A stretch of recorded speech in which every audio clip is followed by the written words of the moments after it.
2024 లేదా 25లో డిగ్రీ లేదా బీటెక్ చదివారా? సాఫ్ట్‌వేర్ జాబ్ కోసం ఎదురు చూస్తున్నారా? అయితే కోడ్ జ్ఞాన్ 100 డేస్ కోర్సులో చేరండి, జాబ్ సాధించండి.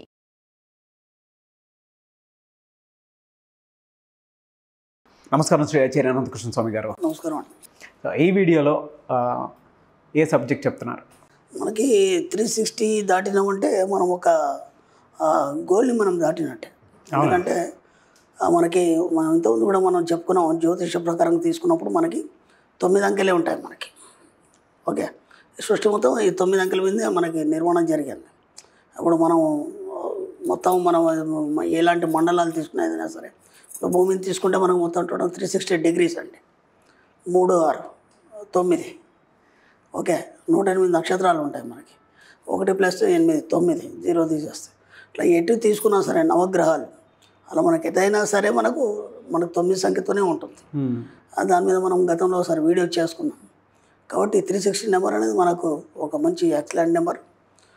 రెండోది ఏంటంటే మనకి 9 సంఖ్య అనేది కూడా అన్ని రకాలుగా ఒక వైబ్రేషన్ కలిగిన నెంబర్ అది. అవును. కాబట్టి ఇక్కడ నుంచి ఇంకా మళ్ళీ మన వీడియోలు ఇంకా చాలా వైబ్రేషన్ కలిగే ఉంటాయని నేను అనుకుంటున్నాను. డెఫినెట్గా ఉంటాయని. మనకు ఎలా ఉంటుందంటే మనం ఏదైతే ఊహించుకుంటామో అది మనకి ఖచ్చితంగా అవుతీరుతుంది అనేది మనకి ఎన్నో మనం ఎగ్జాంపుల్స్ చూసాం ఇప్పటివరకు. మన సబ్జెక్టులు ఏదైనా సరే లేని దాన్ని ఊహించుకోవడమే. అవును. ఆ ఊహించుకోవడం అనేది దాన్ని పదే పదే చెప్పినప్పుడు మాత్రమే అది సాధ్యమవుతుంది. అంటే ఆ రూపం అనేది మన ముందుకు వస్తుంది.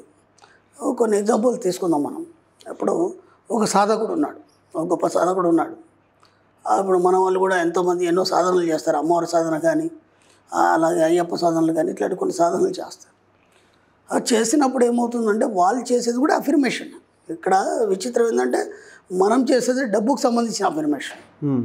సాధనలో దేవుడి కోసం చేస్తారు అంతే తప్ప అఫర్మేషన్ అన్నీ కూడా ఒకటే.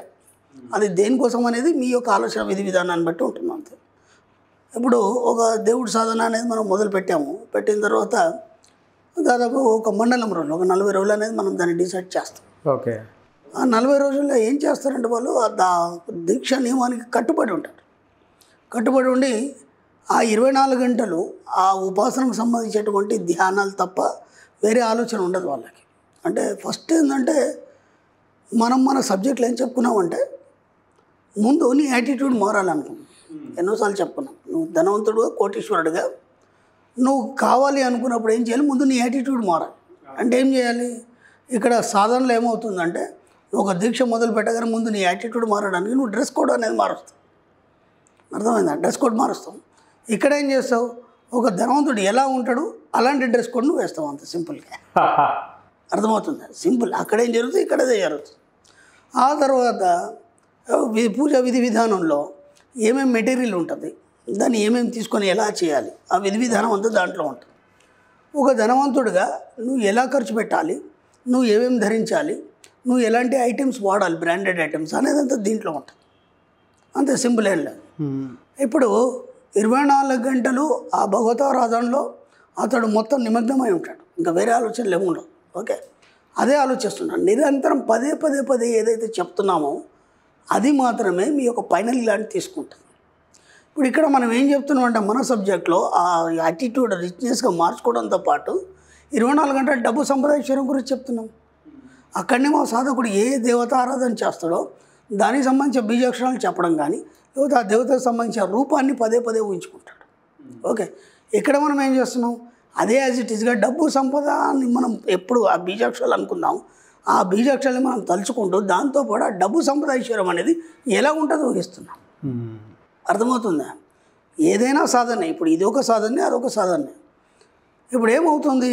ఆ పదే ఉంచడం వల్ల ఏదైతే మీరు ఊహిస్తున్నారో ఆ యొక్క రూపాన్ని మీకు ఆ ఫైనల్ గ్లాండ్ ద్వారా విశ్వంలో తయారు చేయబడుతుంది. విశ్వంలో అది భౌతిక రూపంలో తయారు చేసి మీ ముందు ఏ సాధనలో అయితే నువ్వు ఉన్నావో దానికి సంబంధించిన రూపాన్ని నీ ముందు దర్శనం ఇవ్వడం జరుగుతుంది. సింపుల్. ఇక్కడ కూడా ఏమవుతుందంటే డబ్బు సంపద ఐశ్వర్యాన్ని నువ్వు పదే చూడడం వల్ల, లేదా ఊహించడం వల్ల, పదే వాటికి సంబంధించిన వైబ్రేషన్ పంపడం వల్ల మీ యొక్క ఫైనల్ గ్లాండ్ వెళ్ళి వాటిని పట్టుకొని ఏం చేస్తుంది? మీకు భౌతిక రూపంలో డబ్బు సంపద ఐశ్వర్యం ఇస్తుంది. ఏదైనా విధి విధానం ఒకటే, కానీ చేసే పద్ధతులు వేరు. అంటే ఇక్కడ మనం డబ్బు సంపాదించడం కోసం చేస్తున్నాం, అక్కడ దాని గురించి చేస్తున్నాం. అలా ఒక స్టూడెంట్ని తీసుకున్నప్పుడు ఏం చేస్తాడంటే తన స్టడీకి సంబంధించిన దాన్ని ఇలాగే అఫర్మేషన్ చేస్తాడు. ఓకే.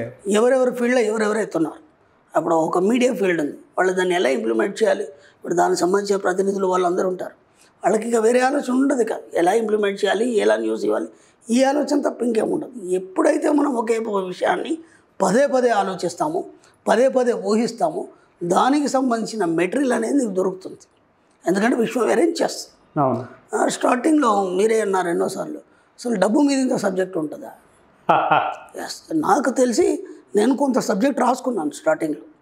అంటే నాకు తెలిసిన అనుభవంతో నేను దాన్ని ఫాలో అయ్యి నేను ఒక సక్సెస్ వచ్చిన తర్వాత కొంత సబ్జెక్ట్ రాసుకున్న తర్వాత ఇంకా దాన్ని స్టడీ చేస్తూ 24 గంటలు నాకు ఇంకా వేరే పని ఉంది, అదే కదా మన సబ్జెక్ట్. ఆలోచన ఇంకా కొత్త విషయాలు బయటకు వస్తున్నాయి, కొత్త విషయాలు. అందుకని నువ్వు ఏదైతే పదే ఆలోచిస్తావో దానికి సంబంధించిన విషయ పరిజ్ఞానాన్ని విశ్వం నీకు విపులీకరించడానికి ఎన్నో విధాలుగా నీకు సప్లై చేస్తుంది. అర్థమవుతుందా? ఏదైనా అది ఏ సబ్జెక్ట్ అయినా సరే, ఇప్పుడు ఒక సైంటిస్ట్ ఉన్నాడు, ఆయన దేని మీద పరిశోధన చేస్తున్నాడు, దానికి సంబంధించిన సబ్జెక్ట్ అయినా సరే, ఇలా ఏ పరిపరి విధాలుగా ఏ రంగంలో పోయినా సరే మీరు పదే దేని గురించి ఆలోచిస్తారో అది మొత్తం ఓపెన్ అయిపోయి దానికి సంబంధించినటువంటి మెటీరియల్ అంతా మీకు సప్లై చేయడం జరుగుతుంది విశ్వం ద్వారా. దానివల్ల మీరు ఏదైనా సాధించగలరు, ఏదైనా మీరు పొందగలరు, ఏదైనా అందుకోగలరు. కాబట్టి మీరు ఏదైతే ఊహిస్తారో దాన్ని మాత్రమే మీరు పొందుతారు. అది ఎలా పొందుతారంటే ఏదైనా ఒక సాధన కింద మీరు ప్రయత్నం చేసినప్పుడు మాత్రమే దాన్ని పొందగలుగుతారు. కాబట్టి ఏది గొప్పది కాదు, ఏది తక్కువది కాదు. వాళ్ళ ఫీల్డ్లో వాళ్ళు గొప్పలు, మన ఫీల్డ్లో మనం గొప్పలు. ఈ ప్రపంచం మొత్తం అంతా డబ్బు మీదే నడుస్తుంది కాబట్టి, డబ్బే ప్రధానం కాబట్టి మన సబ్జెక్ట్లో కేవలం డబ్బు సంపదాశయం ఉంటే దీన్ని మించింది ఇంకోటి లేదని మనం చెప్తాం. అదే ఒక యోగి పుంగవుడు ఉన్నాడు, లేకపోతే ఇంకెవరన్నా సన్యాసి, అట్లాంటి గొప్ప వాళ్ళు ఉన్నారు మహానుభావులు, వాళ్ళ ఫీల్డ్ యోగం గురించి చెప్తారు. ఇప్పుడు దేవుణ్ణి తెలుసుకోవాలి, ఆధ్యాత్మిక పరంగా వెళ్ళాలనుకున్నప్పుడు నువ్వు యోగంలో సాధన చేయాలి. డబ్బు సంపదాశయం పరంగా మనం తెలుసుకోవాలనుకున్నప్పుడు మనీ మంత్ర సాధన చేయాలి. సింపుల్. ఇప్పుడు ఎన్నుకోవడం అనేది మీ దగ్గర ఉంది. ఇదా అదా మార్గం ఒకటే, అందరు చేరే మార్గం ఒకటే. దీంట్లో నువ్వు ఉన్నత స్థితికి వెళ్తావు, దాంట్లో ఉన్నత స్థితికి వెళ్తావు, ఏది కాదని కాదు. కానీ నీకేది కావాలని ఎన్నుకోవడంలో నీ ఇష్టం. అది ఓకే. అది డబ్బు సంపదాశయం వైపు వస్తారా, యోగం వైపు వెళ్తారా, ఇంకేదైనా ఫీల్డ్ వెళ్తారా, అన్నిటికీ శ్రమ అంతే. శ్రమ పడకుండా ఏది రాదు. అర్థమైందా? అంటే శ్రమ అంటే కూర్చుని దగ్గర డబ్బు వస్తుంది కదా అని మనం చెప్పుకున్నాం కదా, ఇంత సులభమైన మార్గం కదా. మళ్ళీ శ్రమ ఏంటి అంటే సాధన. శ్రమ అంటే సాధన. ఒకే పని మీద మనం తదేకంగా దృష్టి పెట్టినప్పుడు అది ఖచ్చితంగా సాధ్యమవుతుంది. ఇంకా వేరే ఆలోచనలు ఉండడానికి వీల్లేదు. ప్రయత్నించండి, ఖచ్చితంగా సాధిస్తాను. కానీ ఇనీషియల్ టైంలో మీరు మనీ అనే సబ్జెక్ట్ మీద రీసెర్చ్ చేసే కొద్ది ఇంత వస్తుంది నేను ఎక్స్పెక్ట్ చేస్తాను. వస్తూనే ఉంటుంది. ఇంకేం లేదు, ఇక మన పని అదే, మీ పని అదే, నా పని ఇప్పుడు చిన్న ఎగ్జాంపుల్, ఒక సక్సెస్ వచ్చిన తర్వాత మనకు ఇంత కామెంట్స్ కానీ అందరికి ప్రోద్బలం అనేది మనకు ఇస్తున్నారు కాబట్టి, అందరూ ఎంకరేజ్ చేస్తున్నారు కాబట్టి మనం ఇంకా చేయగలుగుతున్నాం. ఒకవేళ ఇప్పుడు ఈ సబ్జెక్ట్ ఫాల్స్ అనుకున్న తర్వాత ఇంత మనకు లైక్స్ రావు, ఇంత దాకా ఇంకా జర్నీ సాగదు. చాలామంది సక్సెస్ ఉన్నారు, ఎంతోమంది ఫీడ్బ్యాక్ ఇస్తున్నారు, ఊరికి ఇవ్వరు కదండి. ఎందుకంటే అందరూ తెలివి మీరినారు ప్రభు అని ఒక డైలాగ్ ఉంది మనకి. అందరూ బాగానే మీడియా ద్వారా దాని ద్వారా అందరికీ బాగానే నాలెడ్జ్ వచ్చింది. అదృష్టం ఏంటంటే అప్పుడు మేము చదువుకున్నప్పుడు ప్రతిదాన్ని మేము పుస్తకాల్లో ఎతకాలి, దానికి లైబ్రరీ వెళ్ళాలి, రీసెర్చ్ చేయాలి ఇవన్నీ. ఇప్పుడు వాళ్ళ అదృష్టం నిజంగా లక్కీ ఫెలోస్. ఇప్పుడు ఏ సబ్జెక్ట్ అయినా సరే జస్ట్ గూగుల్ అమ్మ తల్లిని కొట్టేసి వచ్చేస్తుంది.